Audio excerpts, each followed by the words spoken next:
Terima kasih Mbak Melda dan tentunya Efek yang sudah menyelenggarakan event ini luar biasa. Kami bisa sharing ya.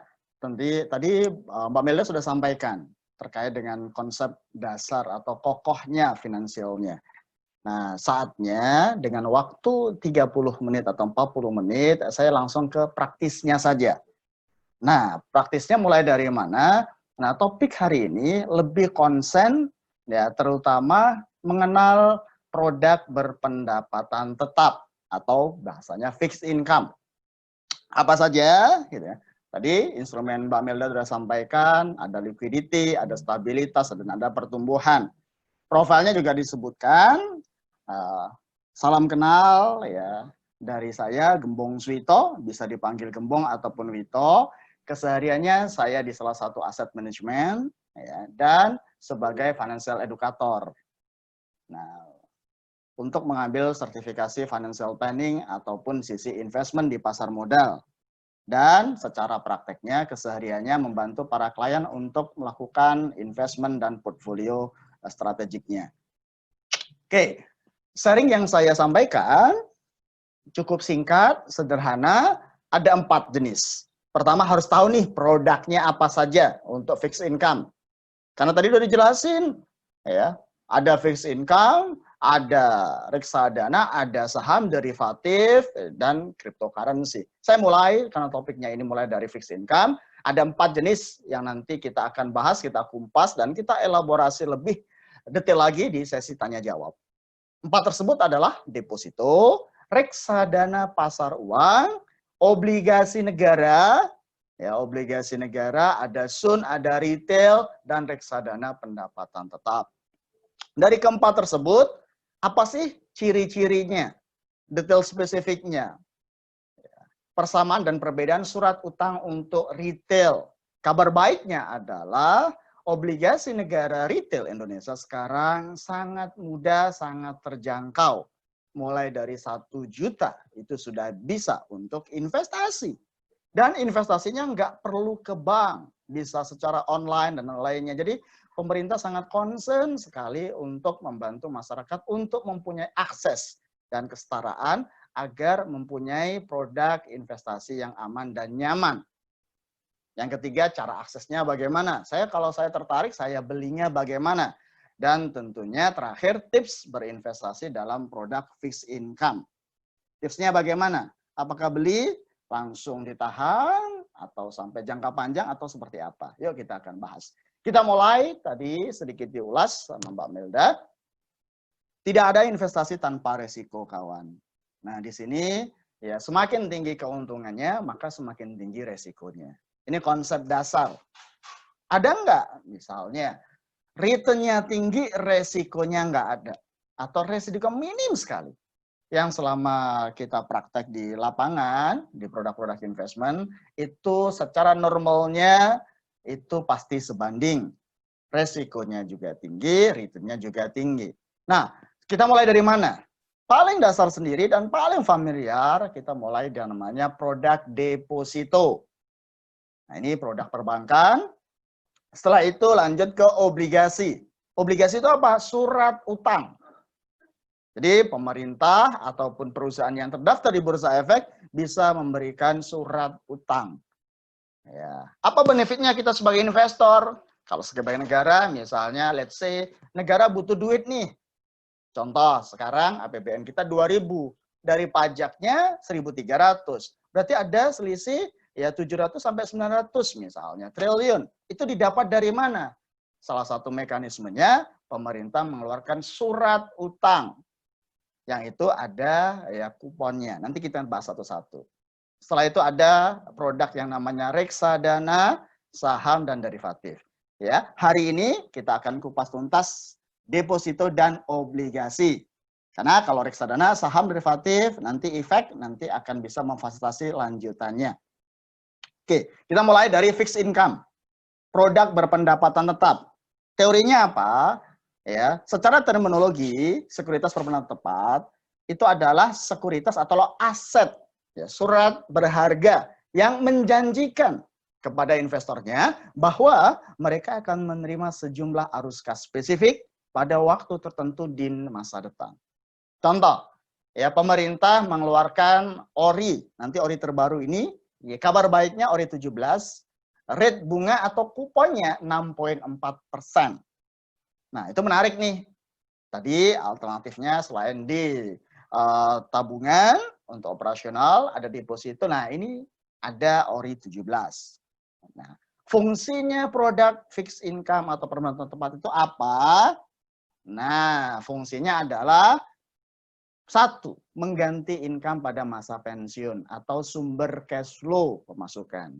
Kalau Bapak atau teman-teman yang membeli ORI 17 per tahun, ya secara akumulasi akan mendapat 6,4% bunganya. Yang kedua, sekaligus untuk mengurangi resiko dalam portofolio investasi. Ya, COVID ini merubah semuanya, teman-teman. Merubah pola hidup kita, merubah gaya hidup kita, dan merubah dompet kita. Betul? Pasti akan kerasa. Secara pribadi saya juga akan mengalami hal yang sama. Biasanya kita training face to face, sekarang online semua. Plus minus gitu kan. Nah, tapi kita sikapi dengan kita harus bersahabat dengan ya, kondisi sekarang dan harus move on. Oke. Nah, fixed income apa saja? Ada 4. Deposito, reksadana pasar uang, obligasi retail, dan reksadana pendapatan tetap, khususnya reksadana terproteksi. Karena bahasanya sekarang adalah fokus di fixed income saja hari ini. Deposito, ya, saya rasa ya teman-teman pasti sudah familiar banget nih yang namanya produk deposito. Karena itu produk bank dan familiar kita miliki, ya, hampir ya, semuanya mengenal deposito. Mengenal loh ya, belum tentu memiliki. Kalau kita tanya, kemarin saya ambil datanya, Mas deposito rate-nya sekarang berapa? Bapak Ibu bisa cek di kontan, di pusat data kontan, ini sekelas gambaran saja. Ada puluhan perbankan, ya, ada dari bank buku 1 sampai buku 4. Buku 4 itu yang punya aset dasar atau modal lebih dari 30 triliun. Ada 6 bank di situ. Nah, semua produk deposito itu adalah satu produk perbankan, bukan produk pasar modal. Jadi produknya bank, dijamin LPS, Lembaga Penjamin Simpanan. Berapa yang dijamin? Ya, setahu saya informasinya sesuai undang-undang adalah maksimum satu rekening, satu orang, satu bank itu adalah 2 miliar per satu rekening. Nah, produk deposito ini sama fixed income itu akan sangat terpengaruh yang namanya tren suku bunga, BI rate. Dulu namanya BI rate karena hitungannya 1 tahun. Sekarang lebih familiar disebut sebagai 7 days repo. Ya, transaksi repo antar bank selama 7 hari secara rata-rata. Yang diperlukan di deposito adalah tren suku bunga 1 tahun, 2 tahun ke depan apakah bagaimana? Secara fakta, sejak adanya COVID dan perlambatan ekonomi, ya secara proyeksi tren suku bunga akan 1-2 tahun ke depan tetap rendah dan stabil. Posisi sekarang adalah 4,5%. Gross, potong pajak 20%. Ya di atas inflasi dikit lah. Inflasi kita rata-rata sekitar 3%. Jadi deposito memang disetting untuk di atas inflasi sedikit. Oke, lanjut ya. Karena tadi udah disepakati. Semua pertanyaan ada di Slido. Dan nanti moderator yang nanti akan membantu untuk melakukan pertanyaan ataupun jawaban. Nah, yang kedua, deposito sudah. Jadi yang dipentingkan adalah deposito ya cari ya bank yang memberikan rate yang otomatis menarik dan aman. Nah, Bapak Ibu bisa ya investasi di bank buku 4 atau buku 3 atau terserah gitu kan. Yang penting ya mulainya rata-rata sekarang sekitar 8 sampai 10 juta. Bagaimana kalau saya mulai, Mas saya baru mau memikirkan. Setelah pandemi ini ternyata penghasilan saya ya itu bisa berkurang 50%, bahkan saya di PHK. Positifnya adalah baru kita memikir pentingnya terkait dengan ya pengaturan keuangan ke depan. Mas saya mau mulai. Tapi saya ada ratusan ribu nih. Bagaimana?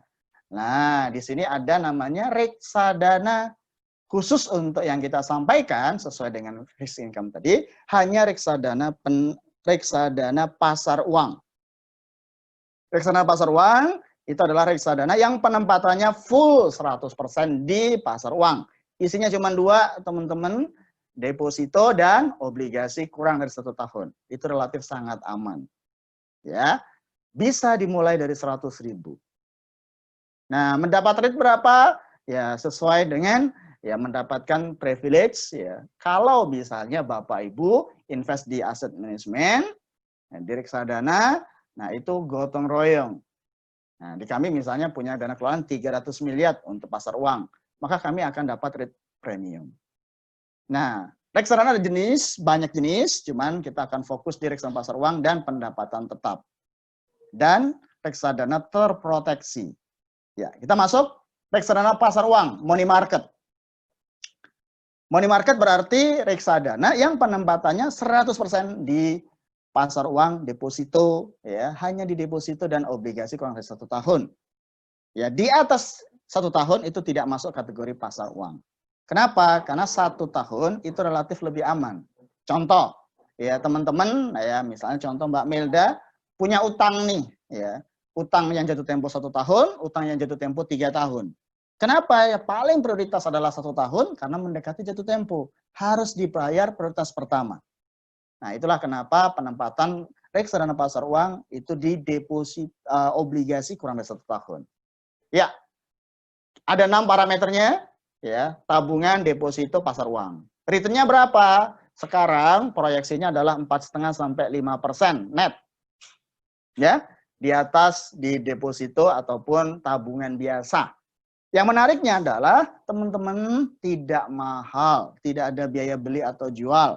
Hanya mulai dari 100.000 bahkan 10.000. Ya coba jadi apa kalau 10.000 atau 100.000 ke mall? Nggak jadi apa-apa gitu kan. Nah, kalau sekarang saya butuh Mas, saya cairkan berapa lama? T+1, artinya transaksi hari kerja, ya Sabtu Minggu tidak dihitung, ya Bapak Ibu. Senin, ya sebelum jam 12, maka besoknya langsung cair. Nah, cairnya juga itu relatif tergantung apakah Bapak Ibu 10 juta, penempatan bisa dicairkan 5 juta, ya 1 juta, atau sesuai kebutuhan atau semuanya. Itu masing-masing. Ini relatif lebih aman. Nah, Mas, itu kan teori, kinerjanya bagaimana? Nah, secara fakta, kita ambil data, saya ambil data Infovesta, itu lembaga yang melakukan rating dari semua ya aset manajemen di Indonesia selama 5 tahun. 5 tahun ini ya kondisinya adalah relatif lebih stabil dan bertumbuh. Rata-rata tahunan sekitar ya 4,5 sampai 6% setahun. Jadi kalau diakumulasi 5 tahun ya kinerjanya ini ada rata-rata sekitar ya 25 sampai 30%. Ya pertumbuhan setahun itu 5%, tapi net tidak dipotong pajak karena pajaknya sudah ditanggung oleh aset manajemen ya. Jadi yang diterima Bapak Ibu itu sudah net. Mulai dari mana? Mulai dari 100.000. Kenapa? Karena pengalaman ya pemerintah pengen semua produk investasi itu bisa diakses dengan mudah dan murah. Bahkan sekarang itu bisa 10.000. Online pun juga bisa. Nah, ini gambarannya. Nah, sekarang kita masuk, Mas, 5%, Mas, terlalu kecil. Ada nggak yang lebih tinggi? Biasanya orang Indonesia kayak gitu kan kita. Ya, tapi ya aman deh, Mas. Ya. Oke, kalau seperti itu maka di atas reksadana pasar uang ada namanya surat berharga negara. Bahasanya adalah SBN. Nah, SBN ini ada 2, SBN yang sifatnya lelang dan non lelang. Kita fokus ya ke non lelang atau retail. Kalau yang lelang itu adalah ya Kementerian Keuangan misalnya butuh nih 9 triliun atau 2 triliun. Nah, itu nanti akan ya disebar ke semuanya informasinya, fund manager, dana pensiun, asuransi bisa akses. Biasanya modalnya adalah di atas 1 miliar ke atas. Nah, itu kan gede, Mas. Saya punyanya hanya 1 juta. Boleh nggak? Nah, kabar baiknya, pemerintah itu sekarang sudah yang awalnya ORI itu dulu, ya sejarahnya ORI itu 5 juta atau 3 juta, sekarang 1 juta, guys. Ya.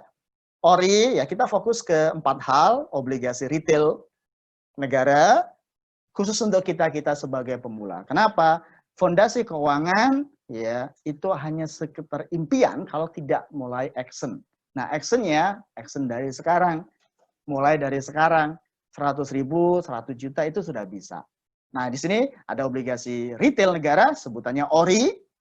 Kabar baiknya akan terbit ORI 17, 1 bulan lagi. Sukri, saving bond retail, SBR, dan sukuk tabungan. Oke.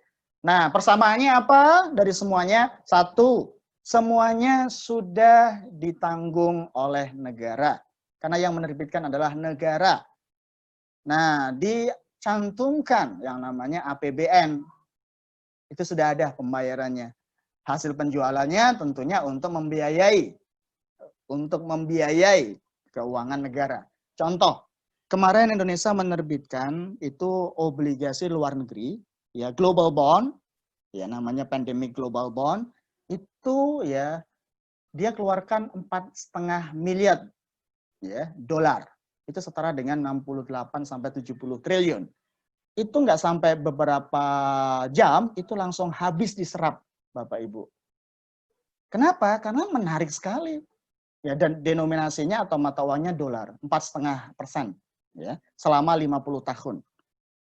Nah, itu langsung beberapa jam diserap oleh para investor. Kenapa? Rate-nya tinggi, ya, Indonesia masuk di investment grade, dan kira-kira ya kita melihat prospek Indonesia salah satu yang nanti akan paling cepat recovery sisi ekonomi setelah Cina. Nah, yang ketiga, itu ditawarkan melalui jendela yang terbatas. Ada masa penawaran. Ini enaknya Bapak Ibu. Sebelum Bapak Ibu membeli, mengenal dulu, ditawarkan dulu. Spesifikasinya nanti akan lebih kita jelaskan. Ya, misalnya ORI 17. Ya, nanti di pertengahan 15 Juli misalnya. Sudah ditawarkan sekarang. Nah, kupon dibagikan tiap bulan ya setelah potong pajak 15%. Aman nggak? Aman. Karena ini adalah langsung oleh negara lewat Kementerian Keuangan yang menyerap. Secara produknya bagaimana? Secara produknya langsung spesifik ya. Ada 2 pilihannya. Bapak Ibu mau konvensional atau syariah. Nah, negara memfasilitasi. Kalau yang konvensional ada yang disebut ORI, obligasi retail Indonesia. Nah, 2 tahun terakhir ya pemerintah menerbitkan namanya SBR, Saving Bond Retail. Sebenarnya mirip sih sama ORI, cuman ORI itu bisa diperdagangkan ya sebelum jatuh tempo. Misalnya Bapak Ibu membeli ORI 17, nanti 3 tahun. Nah, 1 bulan setelah di masa penawaran pertama, dapat kupon pertama, itu Bapak Ibu bisa redeem atau kasarannya mau jual kalau mau jual. Kalau SBR ini yang non-tradable, biasanya di lock. 2 tahun, 2 tahun, setiap bulan Bapak Ibu mendapatkan kupon. Besarannya berapa? Nah, kemarin di kisaran 8, sekarang 7, sekarang 6. Akan selalu mengikuti inflasi dan di atas dari deposito yang ada pada saat dikeluarkan. Jadi kalau ORI 17 misalnya dikeluarkan ya itu 6,4% kuponnya, potong pajak 15%, ya di atas 5%. Jadi di atas dari reksadana pasar uang. Oke, itu kalau konvensional. Mas, saya mau syariah agar nyaman, tenang, gitu kan. Ada namanya sukuk retail dan sukuk tabungan. Jadi ini ya 4 produk yang Bapak Ibu bisa beli atau akses. Nah, persamaannya sama-sama ya. Dari kuponnya, cuman bedanya dari sisi kuponnya apakah fix untuk ORI dan Sukri atau kuponnya ya itu bisa floating rate. Biasanya floating rate with floor ya. Gambarannya misalnya 8,05%. Ya, itu bisa ya naik tapi minimum Bapak Ibu mendapatkan angka yang 8,5. Jadi bisa naik tapi nggak bisa turun. Yang kedua, fixed rate, udah selamanya sampai jatuh tempo akan dapat kupon yang sama. Ini karakter ORI. Kalau ORI diterbitkan 2006, pembelian minimum 5 juta, maksimum 5 miliar, dapat diperdagangkan, kuponnya dibayar tiap bulan dan kuponnya ya tergantung dari seri ORI tersebut. Ya, kita bisa lihat perjalanan waktu ORI-nya, ORI 1 2006 sampai nanti ya bulan depan ORI 17, kuponnya 6,4%.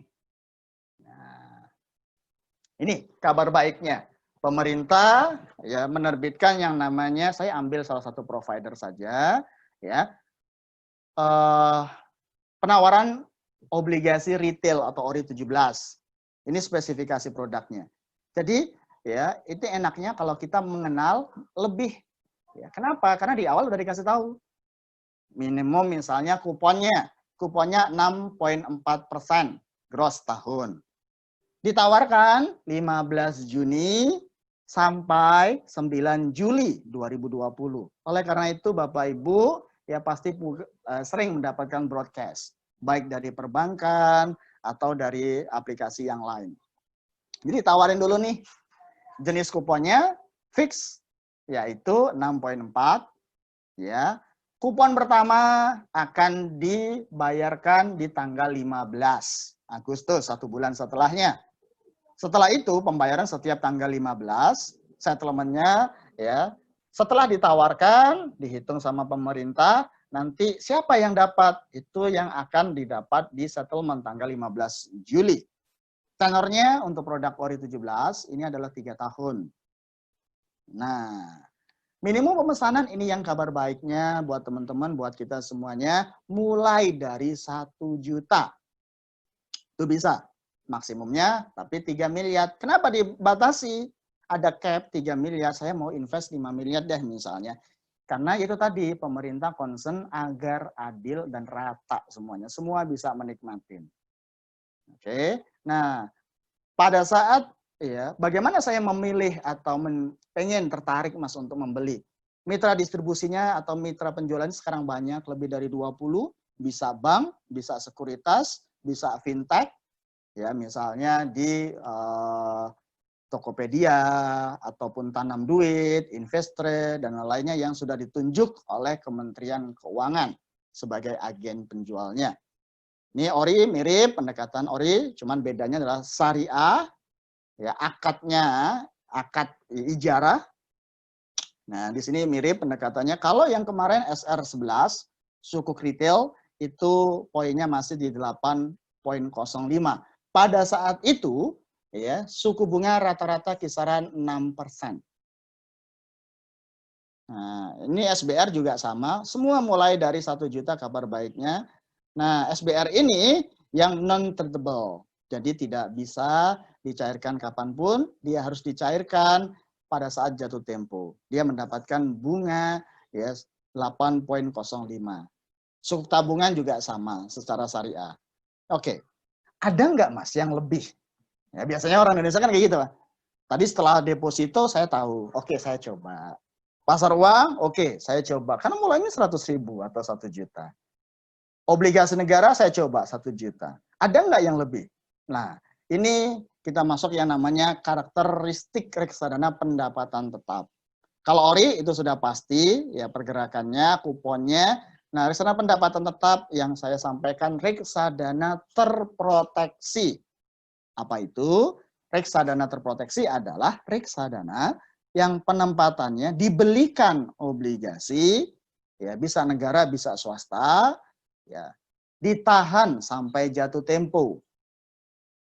Karena sama-sama obligasi, sama-sama surat utang, biasanya reksadana pendapatan tetap yang proteksi itu di atas, lebih tinggi dari negara. Jelas dong, kalau sama dengan negara, ya mendingan saya pilih negara.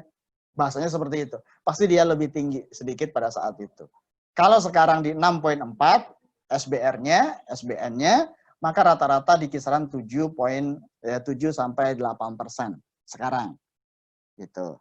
Nah,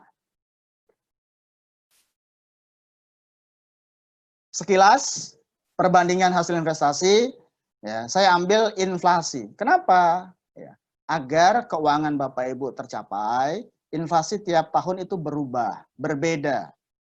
Oke, 2001 itu inflasinya 12,5%. Sekarang zamannya era Jokowi, baik periode pertama, kedua, inflasi akan tetap dijaga rendah, kisaran 3% plus minus 1 ya. Jadi 3% plus minus 1 itu menjadi patokan sampai berapa? Sampai minimum periode kedua ini, sampai 2023-24 lah. Ya, deposito otomatis ya kita akan mendapatkan rate yang relatif di atas inflasi tersebut. 6%, 5%, sekarang kisaran di 4,5 sampai 5%. Kalau emas bagaimana? Nah, nanti akan kita elaborasi. Emas, lihat dulu emasnya apa. Ya, kalau emas logam mulia itu dia dipengaruhi dua faktor, harga emas global dan rate kurs kita, rupiah. Ya, emas ya saya masukin di kategori hedging, lindung nilai karena dia akan naik signifikan kalau kondisinya uncertain atau tidak pasti atau krisis. Ya, 2019 misalnya naik kencang dia naiknya. Ya, tetapi emas juga bisa mengalami penurunan nilainya. Nah, kalau reksadana pasar uang dia mengikuti dari inflasi dan di atas jatuh tempo, enaknya ya dia tidak potong pajak. Nah, terakhir strategi akumulasi aset, bagaimana Mas saya memulainya? Ya, selalu kami sarankan mulai aja dulu gitu ya. Impian sudah dibangun, goal setting sudah dibangun, tapi caranya mulai dari one step ya, yang sedikit ya, kecil tetapi impactful. Biasanya saya mulai dari likuiditas fondasinya. Yang aman dulu deh. Di situ produknya ada deposito dan reksadana pasar uang. Jadi ya untuk first experience dari Bapak Ibu terkait dengan investasi ya bandingannya di atas dari tabungan deh atau di atas dari deposito. Dua instrumen tersebut. Nah, emas bagaimana? Nanti. Kalau stabilitas ini adalah di atas likuiditas, kapanpun bisa ditarik. Stabilitas ini fungsinya untuk Bapak Ibu sudah tahu nih, ke depan saya punya cash flow atau income itu berapa? Dari kupon. Nah, SBR, ORI, sukuk tabungan, tadi bisa kita nikmatin dari sisi kuponnya. Oke, reksadana proteksi juga sama. Kita sudah mendapatkan ya income berupa ya kupon yang nanti akan kita terima sampai jatuh tempo. Nah, kalau lindung nilai, ya kondisinya sekarang atau 2 tahun lagi masih gini-gini aja Mas. Boleh, US dollar dan emas. Emas ini bisa emas logam mulia kita sarankan. US dollar yaitu adalah ya sempurna ketika ya saham lagi turun, ya US dollar pasti akan naik. Contoh sahamnya kemarin Maret itu kisaran low banget di 39, 3.910. Nah, dolarnya terbang ke 16.800. Kenapa? Ya karena orang memilih ya lebih amannya pegang dolar daripada rupiah. Oke. Nah, ini untuk kedepannya masih cukup bagus hedging ya. US dollar dan emas salah satu Bapak Ibu portfolio yang ada, harusnya ada. Nah, untuk jangka panjang ya, itu bisa saham, reksadana saham atau ETF. Nanti katanya minggu depan itu ada pembahasan lebih spesifik. Itu saja yang kita sampaikan ya, mulai action ya secara investasi secara bertahap agar tidak ada yang bisa mengalahkan yang namanya experience, pengalaman. Nah, dan yang kedua, selalu dalam konsep portofolio Bapak Ibu. Tolong bagi menjadi, kalau saya 4 instrumen ini. Likuiditas tujuannya untuk jangka pendek, kapanpun bisa ditarik bisa, masuk kategori dana darurat. Tapi ya dia memberikan keamanan dan ditariknya cukup simple dan cairnya cepat. Deposito reksadana pasar uang. Kalau Bapak Ibu butuh stabilitas, ya stabilitas oke, ya saya pengen stabil, aman, pilih obligasi negara. Ada SBR, ORI, yang nanti ya bulan depan ORI 17. Oke, tambahkan lagi ya koleksi US dollar dan emas. Dan terakhir untuk jangka panjang, untuk misalnya pensiun, ya, untuk pendidikan anak yang di atas 5 tahun, 10 tahun, waktunya sekarang adalah time to akumulasi. Semuanya pada diskon untuk di sahamnya. Jarang-jarang BCA itu diskon 30%, ya, BRI 50%. Tapi karena kualitas perusahaannya bagus, dalam 3 minggu terakhir dan investor asing masuk, ya rata-rata pertumbuhannya di 35 sampai 25%, 3 minggu kemarin. Itu pengantar Mbak Melda dan tim untuk efek, kita eksplorasi di tanya jawab. Ini untuk sharing kita hari ini. Thank you. Ya, terima kasih Gembong. Kita masuk kepada sesi pertanyaan ya Pak. Yes. Nah, sambil teman-teman yang belum bertanya, silahkan gunakan Slido ya. Nanti ada dari host untuk tampilkan kode Slido-nya di mana. Teman-teman masuk ke webnya. Nah, sambil menunggu pertanyaan lanjutan, ini udah ada beberapa pertanyaan nih Pak. Ya, beberapa itu banyak atau sedikit Mbak? Banyak ya. Oke, kami siap untuk mensupport ya pertanyaannya. Terima kasih Pak. Jangan lupa teman-teman yang belum bertanya di Slido ya. Slide-nya di website-nya Slido. Nanti ada kodenya 73718. Teman-teman bertanya di sana ya. Oke Pak, kita masuk ke pertanyaan dulu ya Pak. Nah Pak, Yes. ini masih yang basic dulu ya Pak. Sebelum saya berlanjut ke sesi pertanyaan untuk yang lebih advance. Jadi Monggo. saya kelompokkan Pak dari yang mulai basic sampai ke advance. Nah nih Pak, ini untuk yang mungkin kelasnya masih mahasiswa ya Pak, yang masih baru awal-awal nih Pak punya uang saku gitu kan. Sebaiknya awal-awal selain punya tabungan, kira-kira kemana ya Pak saya perlu alokasikan untuk investasi gitu kan. Pertama-tama, apakah ke satu instrumen saja atau ke beberapa instrumen tapi kecil-kecil Pak. Nah kalau menurut Bapak sebaiknya bagaimana Pak? Oke. Namanya uang saku otomatis itu untuk operasional jangka pendek, ya. Kenapa? Karena pada saat dibutuhkan dia bisa cair cepat, keamanannya terjaga, pertumbuhannya di atas tabungan. Solusinya kalau kita bisa akses produk itu ada ya. Kalau dia kecil banget 10.000 atau 100.000 bisa mulai yang namanya reksadana pasar uang. Reksadana yang penempatannya 100% di deposito dan obligasi kurang dari 1 tahun. Itu Mbak. Oke. Nah, kenapa? Karena itu tadi penempatannya aman. Bapak Ibu bisa cek di semua. Ada 97 manajer investasi di Indonesia. Tadi secara data Infovesta, ya rata-rata pertumbuhan tahunan sekitar 4,5%. Sekarang mulai dari 100.000 bisa aman. Karena penempatan di deposito tidak ada sahamnya. Itu yang pertama. Ini masih ada lebih Mas. Uang saku saya misalnya ya lebih sekitar jutaan deh gitu kan. Nah itu bisa masuk yang namanya obligasi negara. Retail tadi Mbak. Nah dimulai dari 1 juta bisa. Kayak misalnya minggu depan ya atau dalam minggu ini sampai 1 bulan ke depan ditawarkan ORI 17. Wow. ORI 17 kuponnya 6,4%. Ya, potong pajak 15 ya kisaran dapat 5,5 deh gitu kan. Aman nggak? Aman, negara yang punya. Nah, bisa ditarik juga. Ternyata uang saku ketika turun ada pandemik ini dan transferannya kurang gitu kan, terlambat. Nah, itu bisa ditarik dia. Ditarik, yes. Ditahan cuma 1 bulan, Mbak. Setelah itu bisa dijual lagi ke penerbitnya. Ya, oh gitu ya Pak.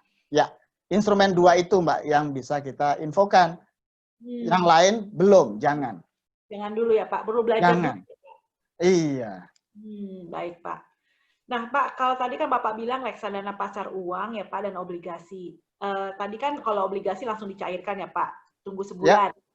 Nah kalau reksadana sendiri bagaimana Pak? Apakah dapat dicairkan Pak untuk pasar uang langsung gitu? Reksadana pasar uang, oke, itu adalah satu, mulai dari 10.000 atau 100.000. Aksesnya kemana? Ya, teman-teman bisa ya, misalnya bibit, ya atau bisa ke bank, bisa ke MI langsung, Tokopedia, Bukalapak, ya, Tanam Duit itu semuanya platform-platform sekarang canggih Mbak, itu bisa. Ya, kebetulan saja ini ya logonya logo kami Panin gitu kan. Bisa semuanya. Nah, karakternya sama semuanya. Semua reksadana pasar uang tidak ada biaya pembelian dan penjualan, Mbak. Nol. Jadi yang tidak ada potongan. Kecuali mungkin transfer bank ya. Kalau bisa ya pilih produk yang bank custody-nya sama, BCA sama BCA. Misalnya seperti itu, Mandiri sama Mandiri. Yang kedua, ya, kapanpun ditarik itu bisa. Mau 1 hari, 1 minggu, ya 1 bulan, kapanpun bisa. Nah, masuk ke rekening itu T+1. Patokannya adalah jam 12, berarti besoknya itu sudah masuk ke rekening, Mbak. Itu yang ketiga. Yang keempat, ya, dia kapanpun ya dicairkan berapa banyak, fleksibel, Mbak. Contoh, saya ngumpulkan nih 100.000 atau 300 atau 500.000 tiap bulan. Udah kumpul 5 juta nih tahun ini. Ternyata saya butuh saya cuma 1 juta atau 2 juta. Bisa ditarik sebagian, Mbak. Jadi itu 4 hal fleksibilitas. Terus yang kedua, terakhir kelima, bukan objek pajak. Tapi memang ya itu tidak ada potongan sama sekali. Ya, pajaknya sudah ditanggung oleh pada saat manajer investasi itu membeli produk, ya dia beli obligasi, dia beli deposito itu langsung potong final di depan. Gitu, Mbak. Ya, jelas Pak. Nah, selanjutnya ya Pak, tadi kan Bapak bilang dapat membeli reksadana di platform ya Pak? Ya. Jadi beberapa instrumen keuangan saat ini dapat dibeli di platform. Nah, ada yang nanya nih Pak, kalau misalkan kan ada yang namanya nabung emas tuh Pak, digital. Kalau kita habis belanja gitu kan di Tokopedia, sisanya belikan emas gitu ya Pak ya? Ya. Itu reksadana gitu. Nah, itu Pak, kira-kira keamanannya seperti apa ya Pak? Karena kan tidak ada bukti kepemilikan Pak menurut kita yang kita pegang. Nah, bagaimana kalau platformnya ditutup Pak? Nah, jadi bagaimana Pak keamanannya? Ada tips nggak Pak? Oke, tipsnya adalah saya juga lakukan sama kok di Tokopedia ya. Nggak apa-apa ini sebut merek ya, karena platform ya. Ya, Tokopedia, Bukalapak, misalnya Tokopedia. Saya biasa sering Tokopedia. Oke, nah begitu ada, dia nabung kan bisa 100 ya, atau sesuai nominal kita deh. Ya, bisa ratusan atau bahkan ribuan bisa. Biasanya habis beli buku gitu ya, beli buku masih ada sisa nih, digenepin. Ya, itu di Tokopedia tersebut platform. Satu, ya, cari perusahaan atau platform yang secara fondasi bisnisnya itu kuat. Ya, ada banyak platform, ada ya karena ada ratusan, tapi pilih yang menurut ya 3 sampai 4 yang terbaik, yang itu terkuat. Karena mereka adalah sisi agennya. Bagaimana keamanannya? Keamanannya kalau produk-produk yang berbasis pasar modal itu diawasi oleh OJK, terdaftar oleh OJK. Mereka punya ya pengawasan yang ketat. Tinggal kita pasar uang kan banyak, Mbak. Ada 97 manajer investasi. Tinggal kita pilih yang mana. Kalau pasar uang, cek 2 instrumen. Kalau di reksadana, cek fund fact sheet, laporan bulanan, dan prospektusnya. Nah, itu yang menarik. Ini dia ditempatin di bank-bank apa saja. Apalagi lagi viral kan, bank-bank yang lagi pengawasan OJK. Nah, jadi di situ kuncinya. Karena kemarin kan eventnya sudah dijelaskan tentang reksadana ya, sekilas. Kalau saya ya cek di reksadana, cek 2 dokumen, fund fact sheet dan prospektusnya. Gitu. Di situ nanti Bapak Ibu ditempatin di mana. Apalagi lagi viral nih. Ya, reksadana pasar modal banyak masalah nih gitu kan. Oh, ternyata penempatannya ternyata saham-saham gituan gitu, Mbak. Jadi itulah ya tetap Bapak Ibu sudah invest, kerja keras dari uangnya itu ya tolong dibaca, dipahami dulu nih. Saya penempatannya kemana perusahaannya. Kalau bagus, kuat, ya walaupun ada penurunan, go ahead. Itu masih siap untuk ditunggu. Gitu. Kalau melihat itunya Pak, kesehatan keuangannya Pak, kesehatan keuangan dari perusahaan-perusahaan yang dimasukin di reksadana di mana ya Pak? Di Bursa Efek atau di OJK itu bisa, atau Bapak Ibu bisa ya telepon di OJK 157 pengaduan, dia akan menjelaskan detail itu. Wow. Nah, yang kedua ada ratingnya Mbak, rating dana kelolaan. 97 tersebut di rating berdasarkan ya dana kelolaan. Nah, tentunya pilih ya menurut Bapak Ibu yang punya track record ya 5 tahun 10 tahun ke belakang itu kuat. Yang kedua, ya posisinya AUM-nya juga relatif masuk ke peringkat ya salah satu yang terbaik di situ. Yang ketiga baru cek produknya gitu, Bu. Jadi kalau reksadana Pak, misalkan platformnya tutup, kita tetap memiliki si reksadana itu kan Pak? Karena kan itu Betul. hanya platform ya Pak? Ya, platform itu agen penjual. Bapak Ibu ya, itu membeli produk reksadana ya langsung ke MI-nya. Nah, pada saat membeli ada dokumennya, yaitu surat konfirmasi ya bahwa Bapak Ibu ya kayak sama kayak deposito, ada biljetnya kan? Nah, kalau di reksadana ada ya surat konfirmasi pembelian, penjualan dan lain-lainnya. Itu menjadi bukti. Karena ada 97, maka ya cari yang baik gitu kan. Cari yang punya track record ya 5-10 tahun ke depan ke belakang tidak ada masalah, dan 5-10 tahun ke depan itu bisa survive, kuat fondasinya. Gitu, Mbak. Ya. Nah, pertanyaan lanjutan ya Pak, sambil Ya. ini kameranya mungkin agak sedikit ke bawah, Bapak kepotong mukanya. Oh iya. Silakan. Lagi ganteng Pak. Bisa aja. Selamat ya, siang semuanya gitu kan. Ayo, lanjut Mbak. Lanjut. Nah Pak, ada yang lagi galau nih Pak. Sebenarnya kan reksadana saham kan sekarang mungkin juga lagi gak bagus ya Pak. Yes. Nah, sebenarnya apa sih Pak, bagaimana caranya memonitor reksadana terutama saham? Apa sih tips-tipsnya Pak agar investasi tersebut selalu bagus? Nah, terus kemudian kalau lagi turun nih Pak, enaknya diapain Pak? Apakah dapat kita beli lagi atau kita cairkan atau kita diamkan Pak? Oke, dampak masing-masing orang itu berbeda. Satu, di awal langkah pertama adalah konsep yang selalu kita sampaikan, model portofolio. Kenapa galau? Ya karena ya kalau minus 30-40% gimana Mbak? Kan lumayan kan kepikiran? Ya, satu-satunya itu kan kita harapan kerja keras kita nabung di situ ternyata turun gitu kan. Itu pentingnya untuk aset alokasi. Kalau di deposito ya pasar uang atau obligasi negara nggak galau Mbak. Aman, tenang, nyaman. Nah, beli emas happy sekarang, dolar happy gitu kan. Nah, itulah fungsinya untuk multi aset. Tujuannya ya jangan taruh semua telur kita, aset kita dalam satu instrumen. Itu contoh konsep teorinya, Mbak. Kalau kejadiannya gimana gitu kan? Belajar sabar tahun ini gitu. Iya. Oke, belajar sabar itu tingkatannya ada 3. Satu ya, kalau ya ternyata kita cek ya. Kenapa? Karena saham itu kan dibelikan di saham. Sahamnya perusahaan-perusahaan yang ada di Bursa Efek Indonesia. Betul? Jadi sudah jelas di situ. Di prospektus, di fund facts kita bisa cek. Nah, itu tadi sahamnya turun, otomatis reksadananya turun.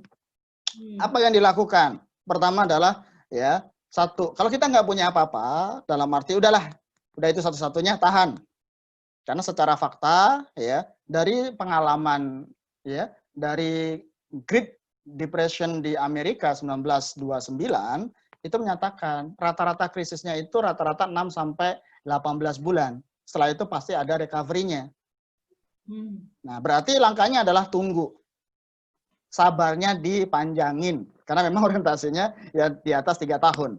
Berharap itu recovery. Itu yang pertama. Ya. Yang kedua, ternyata ada kelebihan lagi. Nah, itu bisa dilakukan untuk averaging down, top up agar harga belinya itu makin turun. Awalnya kita 1.000, sekarang turun 30%. Kalau kita beli dengan nominal yang sama, itu otomatis akan mengurangi ya dan mempercepat recovery-nya. Mungkin turun sekitar 15. Oke. Yang kedua adalah top up. Yang ketiga, ya terakhir sekali, kalau benar-benar butuh, nah itu bisa di cut loss. Tapi kalau cut loss, real loss. Rugi. Rugi. Kalau rugi, recovery-nya kemana? Deposito butuh waktu lagi. Jadi kalau menurut saya, selama fundamental bagus, dan ini bukan hanya Indonesia, bukan kesalahan dari fund manajernya, tetapi ya corona gitu. Corona merubah kita semua. Ya, Cina, Amerika, globally semua. Jadi itu ditunggu. Yang kedua itu tadi, kalau kita melakukan diversifikasi aset dari awal, turun nih Mbak 15% atau 30%. Kita kan punya cadangan. Deposito kita bisa cairkan, reksadana pasar uang kita cairkan untuk top up tanpa mengganggu income yang lain. Itu pentingnya di awal, Mbak. Untuk sekarang ya sabarnya dipanjangin dulu karena memang investasi jangka panjang, dan kalau yang untuk belum beli bagaimana? Kan itu. Ya. Nah, belum balik kalau saatnya ya jarang-jarang BCA, BRI itu diskonnya gede-gedean. Dan kemarin juga sudah terbukti ketika perusahaannya bagus, maka recovery-nya juga akan cepat. Gitu, Mbak. Saatnya untuk time to akumulasi. Gitu. Lagi murah ya, Pak. Lagi murah, jarang-jarang, Mbak. Ya, ini 10 tahun terakhir juga nggak ada, gitu kan. Hanya ada di 2008, 2009 itu booming. Itu akan relatif ya polanya mirip. Kalau sektor realnya bagaimana? Sektor realnya butuh pemulihan yang lebih lambat, Mbak. Contoh, kangen mall kan? Mall yang awalnya mau dibuka di awal Juni ditunda lagi gitu kan. Nah, itu akan ngefek sektor real. Kalau sektor investasi ya itu selain di fundamental atau makroekonominya ada sentimen-sentimen yang bekerja. Jadi itu bisa akan mempercepat dari recovery-nya. Itu, Mbak. Ya, jelas.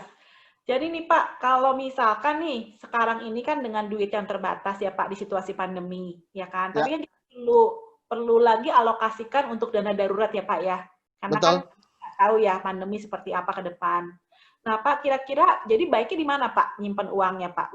Terutama untuk memperkokoh dana darurat, tapi sebagian mau investasi juga nih Pak, mumpung murah. Kira-kira bagaimana Pak tips Bapak?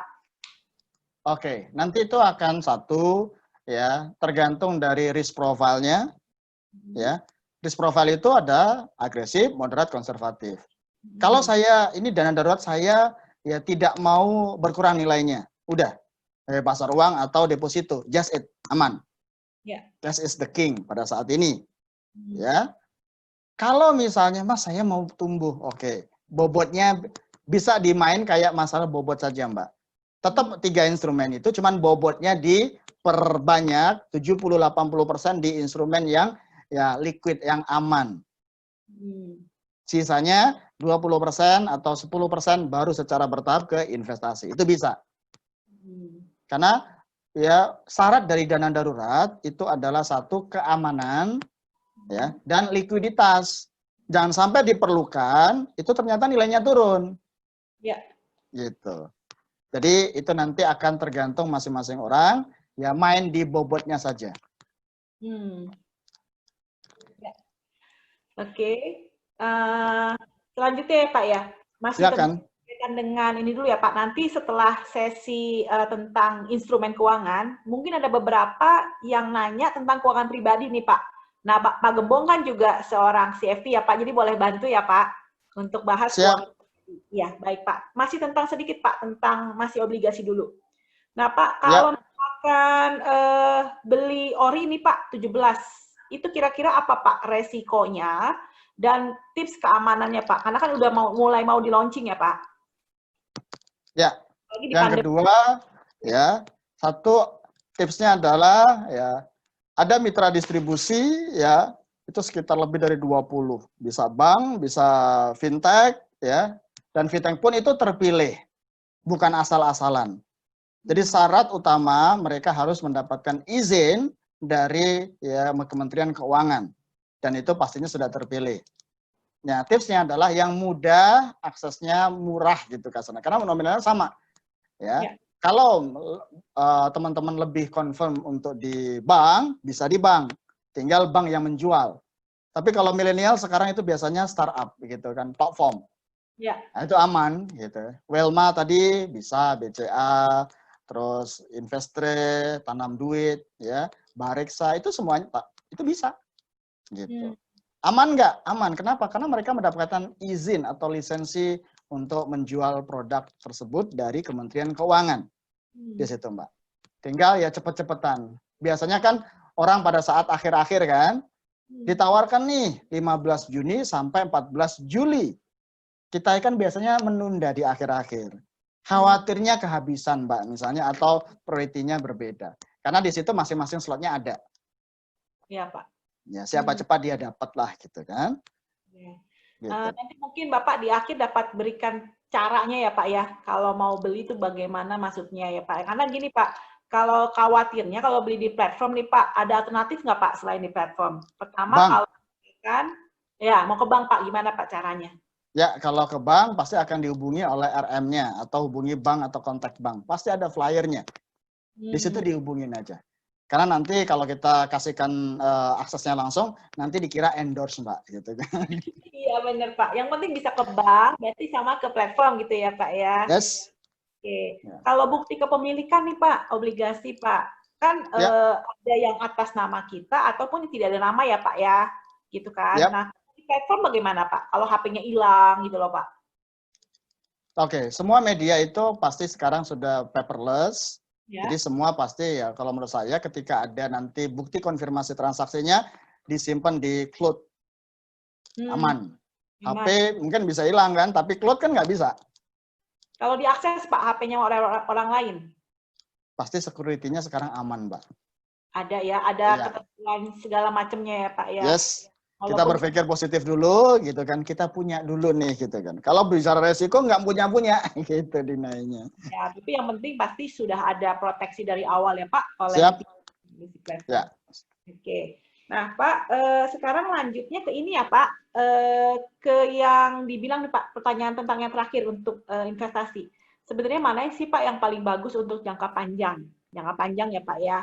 Apakah saham, apakah obligasi, atau emas Pak? Oke. Kalau jangka panjang, sesama jangka panjang ya, patokannya adalah di atas 5 tahun, secara pengalaman pribadi adalah di saham. Tinggal kita cari sahamnya apa, ya perusahaannya bagaimana, dan bagaimana strategi untuk masuknya.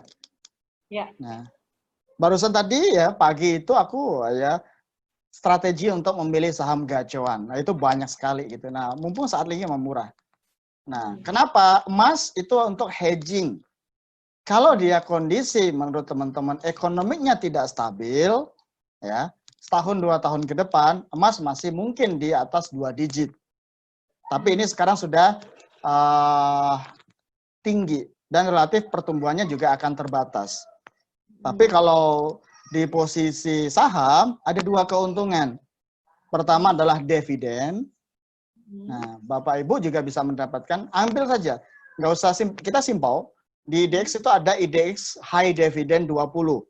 Jadi 20 saham terbesar di BEJ ya, yang tiap tahun memberikan rata-rata dividen yang cukup tinggi. Itu aja. Oh, cek dulu ya Pak. Cek dulu, nanti ya tinggal kapan masuknya. Analisanya bagaimana, baik fundamental, technical, ataupun ya pergerakan investor asing, big player, nanti kita akan bantu menginformasikannya. Gitu. Kalau untuk jangka panjang tetap ya, jadi saham lebih menarik.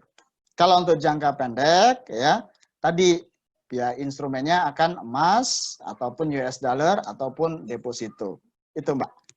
Ya, baik Pak. Sekarang masuk ke pertanyaan yang soal CFP nih Pak. Oh. Tips-tips keuangan Pak. Menghitung rumus? Bapak kan jadi saya ya. Ini Pak, ini ada case misalkan ya Pak ya. Kalau untuk keuangan kan Pak, kadang-kadang kan namanya pasangan ya Pak ya, belum tentu kan cocok ya Pak sejalan gitu ya Pak. Kan Bapak sering nangani kasus-kasus keuangan ya Pak di keluarga. Apalagi pandemik ya sekarang ya. Baru muncul, baru kerasa setelah 3 bulan bersama-sama di rumah. Gitu. Di rumah lebih pusing ya Pak ya gitu ya. Lebih sering ketemu. Oke Pak, nah ini ada kasus di mana misalkan ya Pak ya, misalkan pasangannya itu sama pasangannya nggak sejalan nih Pak dalam hal keuangan. Misalkan yang satunya boros gitu kan, yang satunya maunya nyimpen aset. Nah kalau menurut Bapak bagaimana Pak tipsnya? Diselesaikan bersama ya, di meja makan atau di ranjang misalnya. Kayak gitu. Ya. Kenapa? Karena ini bahasa psikologis dan bahasa harus bersama. Ya, harus kerja sama. Ya. Nggak bisa gitu kan, satu pasangan kerja, satunya beda. Nggak bisa gitu kan. Karena saling melengkapin, itu indahnya. Nah, dikomunikasikan menurut saya yang baiknya, karena tentu ya walaupun dia seboros apapun, dalam kondisi sekarang pasti sudah mikir dia. Bagaimana kalau income-nya hilang? Bagaimana terkait dengan dana pendidikan, kesehatan. Ya COVID kan kita ngelawannya ini kan nggak tahu Mbak, gitu kan. Jadi menurut saya selalu tips ya, dikomunikasikan bersama. Terbuka apa adanya, financial check up bersama-sama. Itu kalau terbuka sama-sama. Kalau enggak, gimana? Nah, ini nanti manajemennya berbeda juga. Biasanya ada. Biasanya kalau istri, uangmu, uangku mas. Uangku, uangku. Nah, itu beda lagi pendapat ini case-nya, Mbak. Jadi gimana tuh, Pak? Nah, itu harus konsultasi one on one. One on one ya, Pak. Itu harus terapi finansialnya. Ya, Gitu. termasuk belief ya, Pak. Belief Yes, ada, betul. Ya. Tapi tetap namanya pasangan, ya teamwork, itu pasti ya lebih kerasa diujinya sekarang. Kerasa kan Mbak? Atau dari sisi Mbak kan Mbak biasa kedokteran sama psikologi kan? Nah, bisa share sedikit nih. Iya. Iya Pak, kalau misalkan biasanya sih kita nanganin kasus-kasusnya Pak, kalau yang keluarga seperti ini, karena masing-masing merasa bahwa tanpa saya ikut campur dengan pasangan, dengan keuangan pasangan, kamu udah survive kok, gitu. Karena tidak ada keterbukaan Pak. Jadi saling menyapa, gitu kan. Mungkin kalau ada keterbukaan dari sisi anggaran segini loh, masa depan seperti ini. Nah, ini mau bagaimana gitu kan Pak. Apalagi situasi pandemi kan mengajarkan kita ya Pak ya. Ada resiko yang perlu dijaga gitu ya Pak. Jadi kan ya itulah Pak pengalaman kami dalam menangani case-case keluarga Pak. Bapak betul. Juga itu ya Pak ya. Yes, karena masing-masing menariknya beda orang, beda case, beda kemampuan dan risk profile-nya. Iya. Itu harus one on one itu Mbak. Iya, karena ada sedikit coach ya Pak di sini yang bermain ya Pak. Betul. Masuk NLP. Oke Pak, nah ini satu lagi nih Pak, sama nih kasusnya. Tapi yang boros itu bukan pasangan Pak, tapi mertua dan orang tua yang merongrong. Jadi kalau nggak dikasih katanya pelit Pak mantu. Itu. Apalagi kan kelihatannya Pak gaji. Terus gimana? Kita masuk di generasi sandwich Mbak. Ya. Hampir mayoritas saya rasa para ya peserta di sini adalah generasi sandwich. Generasi yang ya menanggung beban dua generasi di atasnya, orang tua, mertua, dan generasi di bawahnya anak. Mana yang prioritas ya? Menurut saya gitu kan, baik lagi ya harus kita komunikasikan bersama. Komunikasi karena ini bahasa yang ya faktanya memang kita tidak bisa eksekusi tanpa harus memperhatikan semua aspek, Mbak. Setelah kita cek dengan pasangan, ya biasanya karena ya satu kan kubu-kubuan nih, Mbak, gitu kan. Nah ini dari saya, ini dari saya, nah, itu repot, gitu kan. Ngomong sama-sama, setelah internal kita sudah sepakati, ya istri suami sudah sepakat berapa kemampuannya dan berapa proyeksi ke depannya, ya baru kita ngomong ke mertua ataupun orang tua apa adanya. Walaupun itu memang ya ada masing-masing beda penanganannya. Kalau orang tua yang ngerti, oke. Tetapi baik lagi, ya selama kita bisa membantu, ya saatnya untuk membantu orang tua ya sekarang. Ya, karena ya kita masih dikasih kelebihan rezeki untuk sekarang. Kalau ternyata merasa bebannya ya begitu berat, maka kita bisa komunikasikan atau diatur ulang, atau ya tetap berusaha dan berdoa yang di atas secara ininya kayak gitu Mbak. Karena pasti ada rezeki deh gitu kan. Kalau enggak ya keputusan bersama. Minimal yang kita bisa bantu adalah sisi proteksinya mereka. Itu yang terpenting. Kalau gaya hidup kan ya kita nggak bisa kontrol kan. Tetapi ketika kondisi mereka pada saat sakit, sakit kritis, ataupun jiwa, kita bisa memberikan solusi. Nah, caranya ya kalau menurut saya yang biasa saya lakukan adalah beli asuransi. Ya, kenapa? Sakit itu mahal, Mbak. Gitu. Oke. Ya kalau pengalaman kami sih Pak dalam menangani case itu biasanya kalau orang tua, biasanya gini Pak, jadi kalau sekali lagi ada uang, dia memanjakan orang tua atau mertua. Tapi bulan berikutnya nggak ada Pak. Yes. Karena budget lagi ketat. Nah, otomatis kan orang mertua bilang, kamu ya kemarin liburan sama semua, sekeluarga. Yep. Sekarang mama minta duit, kamu nggak kasih, pelit. Yes. Gitu. Berarti kan ada perlu anggaran ya Pak, yang tetap khusus orang tua gitu ya Pak ya. Ya. Kalau secara pribadi ya sosial ada, kalau di CFP ada pos sosial 2,5 sampai maksimum 10%. Nah, dari income kita. Itu yang untuk posisial bisa digunakan sisi untuk sedekah atau ke orang tua. Betternya sisi ke orang tua. Ya, itu yang membuat secara konsisten rata-rata.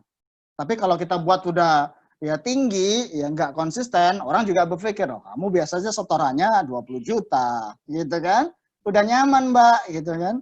Sekarang lagi gini-gini cuma hanya 1 juta. Nah, mendingan ya itu tadi, setelah dikomunikasikan, dan diputuskan, ya secara rutin itu lebih menarik, atau kita bantu berdasarkan pos-pos yang kita bisa bantu secara pengeluaran.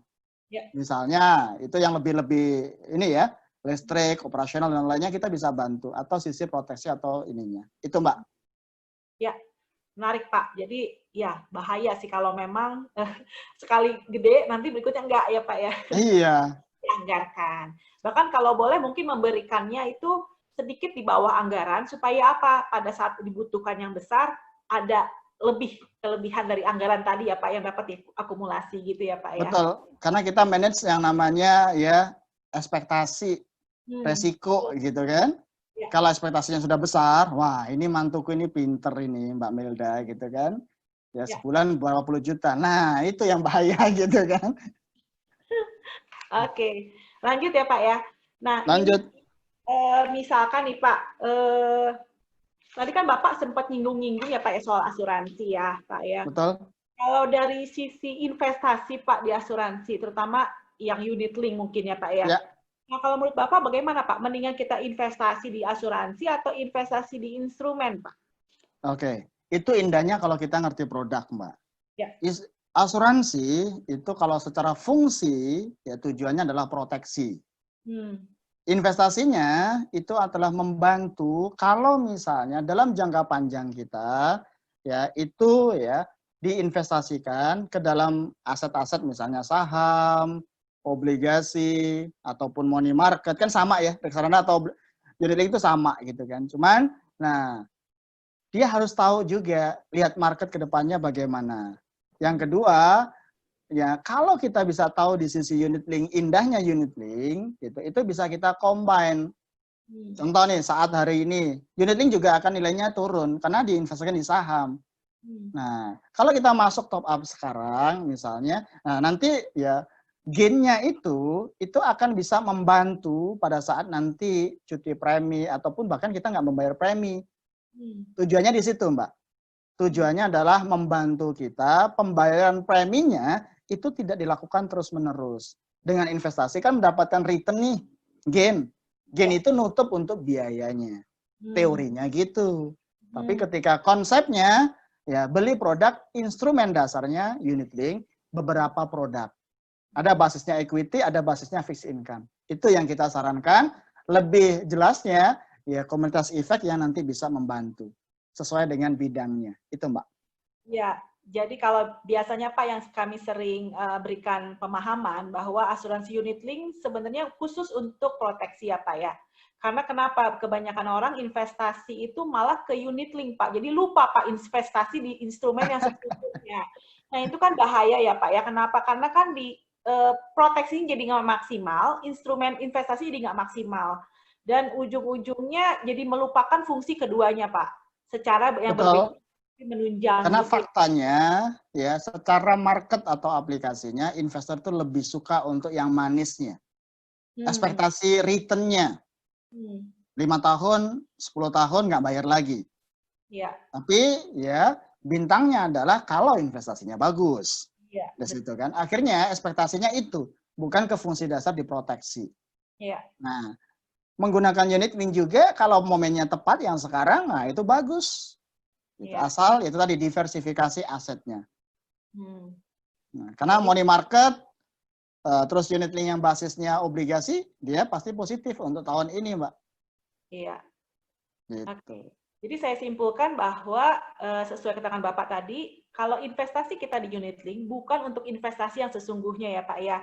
Karena sebenarnya dia untuk menjaga saat kita mungkin tidak bayar premi. Jadi kan ada uang di sana ya Pak ya yang khusus untuk bayar premi atau ada biaya-biaya yang terpotong pada saat mungkin sudah stop premi gitu ya Pak ya.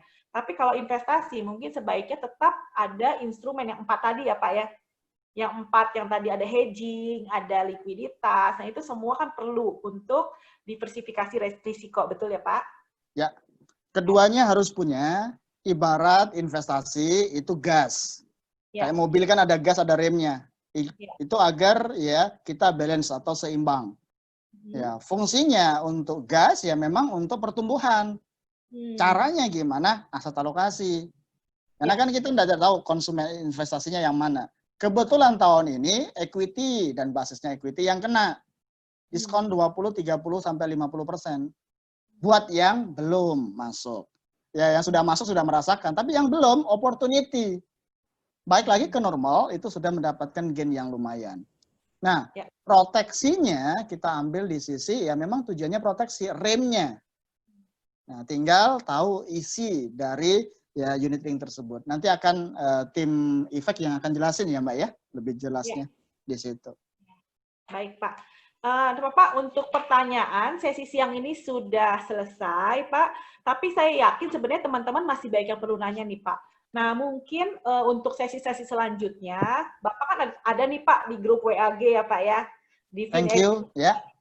Nah, mungkin nanti teman-teman kalau mau nanya nih Pak di WAG, WA Group, boleh ya Pak ya? Boleh, mau WA Group, mau konsultasi, open, karena memang ya passion saya, ada satu pengalaman teman-teman, ya share, tahun kemarin itu saya kena gagal ginjal.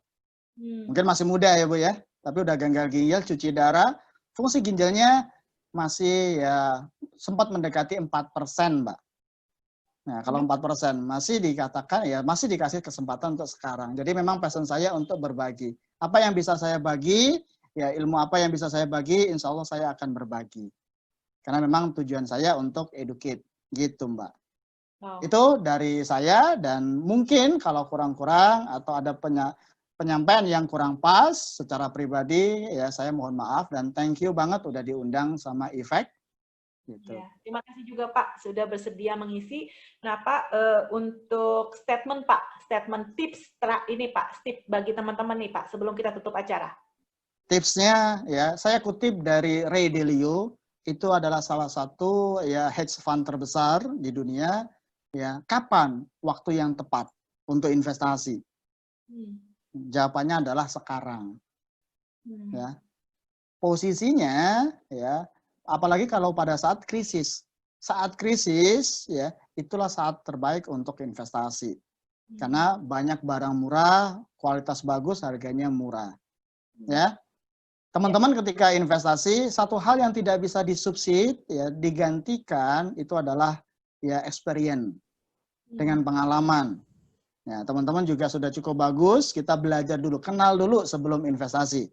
Dengan forum-forum seperti ini, ya kita bisa belajar. Nah, habis belajar, yuk mulai. Karena setinggi apapun teorinya, tapi kalau tidak mulai, tidak berdampak. Mulai dari yang kecil, ya pemerintah juga sudah buka, dari 100.000, 1 juta, itu juga bisa. Yuk mulai, yuk sama-sama membangun, dan ya itu nanti kita akan belajar experience bersama. Itu Mbak. Ya, terima kasih banyak Pak Gembong untuk statementnya. Nah, itulah tips teman-teman bagi teman-teman kalau untuk mau melakukan investasi segera mulai. Jangan lupa perhatikan fondasi keuangan termasuk cash flow teman-teman ya. Nah, untuk pertanyaan selanjutnya nanti teman-teman dapat chat di WA Group, mumpung ada pakarnya, dan WA Group akan kita buka sampai hari Senin malam. Bahkan kalau perlu nanti ditambah kalau teman-teman suka ya. Oke, saya kembalikan dulu sesi siang ini kepada aser kita, Ibu Betty Deanira. Terima kasih banyak Pak Gembong untuk waktunya. Terima kasih. Ya, silakan.